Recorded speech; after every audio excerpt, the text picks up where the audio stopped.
आज हम lab number 8 discuss करेंगे। लैब नंबर 8 में हमने एक सॉफ्टवेयर टूल देखना है, पी एस स्पाइस। इससे हम किस तरह यूज़ करते हैं अपने सर्किट वगैरह बनाने के लिए। और इसके अलावा पी स्पाइस जो है ये एक पावरफुल टूल है। इसमें हम लिनक्स भी यूज़ कर सकते हैं क्योंकि ये कैडेंस की का ही सॉफ्टवेयर है, और कैड भी। तो लेकिन हम इसमें हम सिंपल बेसिक्स ही कवर करेंगे, लाइक एसी स्वीप कर लेंगे, डीसी स्वीप कर लेंगे, ट्रांजिएंट रिस्पांस देख लेंगे, नॉइज़ पैरामीटर्स देख लेंगे, बस। सो पी स्पाइस जो है इसके जो सेवरल टाइप्स हैं, लाइक ये नॉन लीनियर डीसी एनालिसिस करता है, इसके अलावा non linear transient and Fourier analysis करता है। फिर इसके अलावा हम इस पे नॉइस एनालिसिस कर सकते हैं, पैरामीट्रिक एनालिसिस कर सकते हैं, और लॉट ऑफ डिफरेंट जो है एनालिसिस इस पे अप्लाई किए जा सकते हैं। तो इसमें हमने सम सिंपल ऑरकैड कैप्चर की एक फ़ाइल ओपन करनी है। फ़ाइल ओपन करने के बाद हमने ब्लैंक फ़ाइल सेलेक्ट करनी है, स्कीमेटिक सेलेक्ट करना है, और अपना एक वर्क स्पेस जनरेट कर देनी है। उसके बाद हमने लाइब्रेरीज ऐड करनी है। लाइब्रेरीज ऐड करने के अलावा कंपोनेंट्स प्लेस करने हैं। कंपोनेंट्स प्लेस करने के बारे में तो आपको मालूम है कि पी स्पाइस पे किस तरह सर्किट डिज़ाइन किया जाता है। सो हमें एक थेवेनिन सर्किट गिवन है, सही है, मतलब कि थेवेनिन इक्विवेलेंट सर्किट इसका बनाना है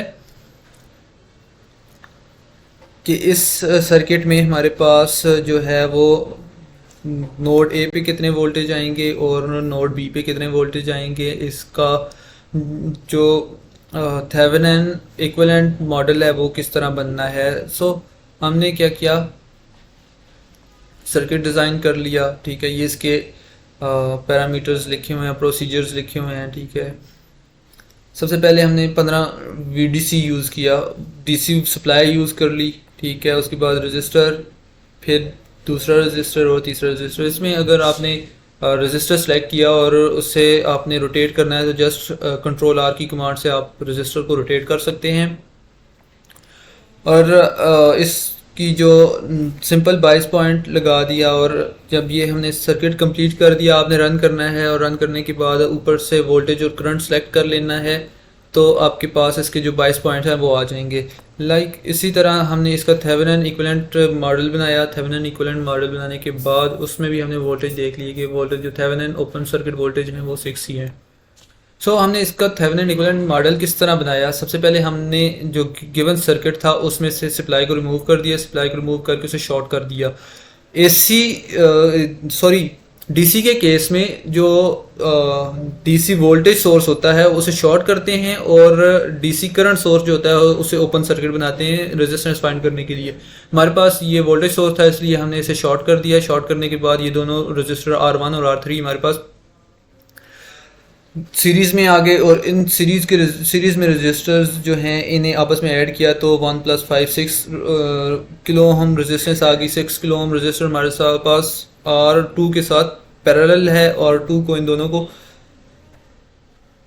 पैरेलल ऐड करने के बाद हमारे पास जो फाइनल रेजिस्टेंस आई वो 2.4 किलो ओम आई। और इसके अलावा हमारे पास एक और 1 किलो ओम का रजिस्टर था जो हमने 2.4 किलो ओम के साथ सीरीज़ में ऐड कर देना है। देन हमारे पास आर थेवेनिन आ जाएगी, और हमने फाइंड करने हैं वी ओपन सर्किट, जो कि ओपन सर्किट हमारे पास 6 वोल्ट आ रहे थे, और इसके अलावा वी थेवेनिन जो है वो 3.4 और किलो हम रेजिस्टेंस आ रही थी। इसलिए हमने सप्लाई को थेवेनिन सप्लाई के साथ चेंज कर दिया और रेजिस्टेंस को थेवेनिन रेजिस्टेंस के साथ रिप्लेस कर दिया। ये हमारे पास फाइनल सर्किट आ गया, और इसी को हमने दोबारा से इम्प्लीमेंट कर दिया, और हमारे पास फाइनल जो आंसर आ गया। देन हमने एक बीजेटी का रिस्पांस देखना है डीसी स्वीप से।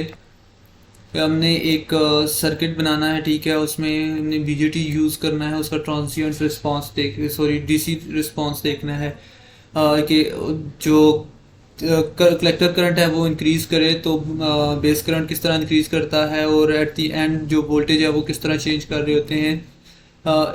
फिर हमने जो प्रीवियस लैब में सर्किट इम्प्लीमेंट किया था, इस लैब में भी वही सर्किट इम्प्लीमेंट करना है, लेकिन इसमें सिर्फ वैल्यूज़ डिफरेंट हैं। रजिस्टर की वैल्यू 390 ओहम है, इंडक्टर की वैल्यू 100 मिली हेनरी और कैपेसिटर 1 माइक्रोफैरेड।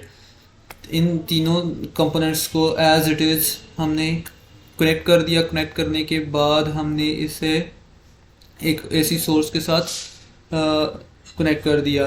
देन हमने ग्राउंड लगा के इस सर्किट को रन किया, तो हमारे पास कोई आउटपुट नहीं आएगी, क्योंकि एज जो वोल्टेज और करंट के ऊपर कंपोनेंट्स बायस होते हैं उनमें हमारे पास ये नहीं आएगा, क्योंकि ये एसी सोर्स लगा हुआ है। इसके लिए हमने यूज़ करना है डिफरेंशियल मार्कर।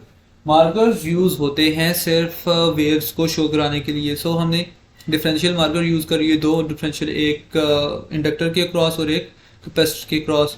ये सारी कैलकुलेशंस हैं जो कि आप लैब 2 से करते आ रहे हैं एज इट इज़, उसी तरह आपने ये कैलकुलेशंस वगैरह कर लेनी है अपने ओन पे, और ये इसका कंपैरिजन ग्राफ ड्रॉ कर लेना है। देन हमने ऑब्जर्व करना है record face angle between BL and BC, और इसके अलावा टाइम पीरियड फाइंड करना है, डेल्टा T जो हमारे पास टोटल जो टाइम है उसके क्रॉस कितना फेस शिफ्ट आ रहा है। डेल्टा T एक्चुअली शो करता है शिफ्ट को, क्योंकि हमारे पास इसमें एंगल तो फाइंड कर नहीं सकते वेव में, तो उस केस में हम डेल्टा T फाइंड करते हैं।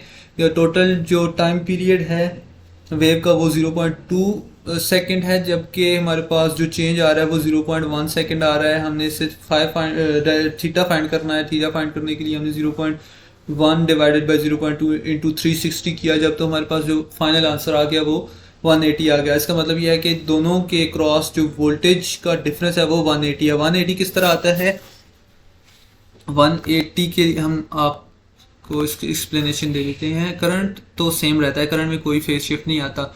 इंडक्टर का जो करंट होता है, वोल्टेज होते हैं वो लीड कर रहे होते हैं, और जो कैपेसिटर के वोल्टेज होते हैं वो लैग कर रहे होते हैं।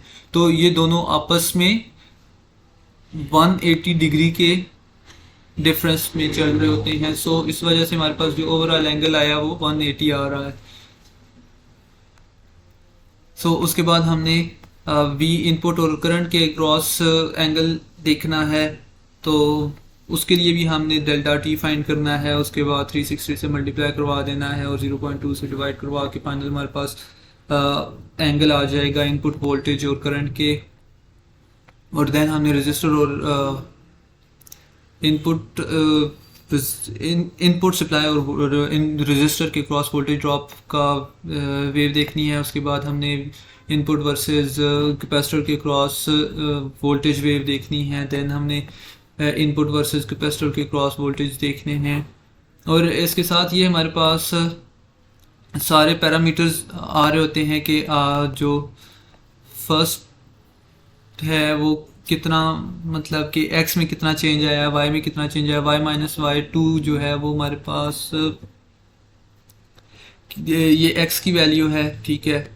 इन दोनों x1 की वैल्यू और x2 की वैल्यू, और इन दोनों में हमारे पास y जो है एक्चुअली कर्सर को शो कर रहा होता है कि कौन सा कर्सर है, और पहला कौन सा कर्सर है, दूसरा कौन सा कर्सर है, और उन कर्सर के दरमियान जो डिफरेंस आ रहा है x एक्सिस के हिसाब से वो कितना आ रहा है, और वो माइक्रोज में होता है। सो माइक्रोज में उस सूरत में होता है जब हमारे पास फ्रीक्वेंसी हाई हो। तो ये वैल्यूज़ आ गई, और देन हमने पावर फैक्टर फाइंड कर लिया। उसके बाद हमने जब पावर फैक्टर फाइंड किया तो 0.63 पावर फैक्टर आ रहा था। सो इससे ये साबित हो रहा है कि ये जो हमारे पास सर्किट है इसमें जो सर्किट का बिहेवियर है वो इंडक्टिव है। सो इंडक्टिव बिहेवियर को ख़त्म करने के लिए हमने एक कैपेसिटर पैरेलल में इनके साथ लगा दिया। पैरेलल में लगाने से पहले हमने क्या किया, इस कैपेसिटर की वैल्यू फाइंड की जो हमने प्रीवियस लैब में फार्मूला यूज़ किया था। उसी फार्मूले को यूज़ करते हुए हमने कैपेसिटर की वैल्यू फाइंड की, और देन हमने दोबारा से इस वेव अपने सर्किट को रन किया, सिमुलेशन रन करने के बाद हमने देखा कि पावर फैक्टर हमारे पास 0.998 आ रहा था, जो एंगल था 0.3.7 आ रहा था। 0.37 जो है वो अप्रोचेस टू ज़ीरो होता है और cos 0 1 होता है। सो हमारे पास जो सर्किट का बिहेवियर है वो ओवरऑल आइडियल हो गया है, और जो मैक्सिमम पावर ड्रॉप है वो रियल पावर ही ड्रॉप आ रहा है। सो देन हमने एक फुल वेव रेक्टिफायर डिज़ाइन करना है। फुल वेव रेक्टिफायर में हमारे पास व्हीटस्टोन ब्रिज यूज़ होता है, साल उसके अलावा रजिस्टर यूज़ होता है, रजिस्टर आरएल हम लोड को ही कंसिडर कर रहे होते हैं, ठीक है। और एक ट्रांसफार्मर यूज़ होगा, देन एक इनपुट सप्लाई यूज़ होगी। सो इनपुट सप्लाई को हमने एक स्टेप डाउन ट्रांसफार्मर के साथ कनेक्ट कर देना है, देन हमने व्हीटस्टोन ब्रिज यूज़ करना है और उसके आगे एक लोड रजिस्टर लगा देना है। लोड रजिस्टर और इनपुट के का हमने वोल्टेज देखना है, सही है, मतलब कि जब हम इनपुट पे वोल्टेज देते हैं उसका आउटपुट पे क्या इफेक्ट आता है। तो इससे हमने ऑब्जर्व करते हैं, तो हमारे पास जो इनपुट वोल्टेज थे वो हमने रेड डिफरेंशियल मार्कर यूज़ किया था इनपुट प्रोब के लिए। तो हमारे पास ये कंप्लीट साइनोसॉइडल वेव शो हो रही है, जबकि हम आउटपुट पे लोड पे देखते हैं तो हमारे पास हाफ वेव शो हो रही है, मतलब कि जो नेगेटिव पार्ट है वेव का वो अपवर्ड शिफ्ट हो गया। तो ये हमारे पास रेक्टिफाइड वेव है। अगर हमने इसे मज़ीद स्मूथ करना है, इसके आगे फ़िल्टर्स लगा देंगे और देन फ़िल्टर्स के बाद ये मज़ीद स्मूथ हो जाएगी और ये इसमें जो एम्पलीट्यूड है वो कम हो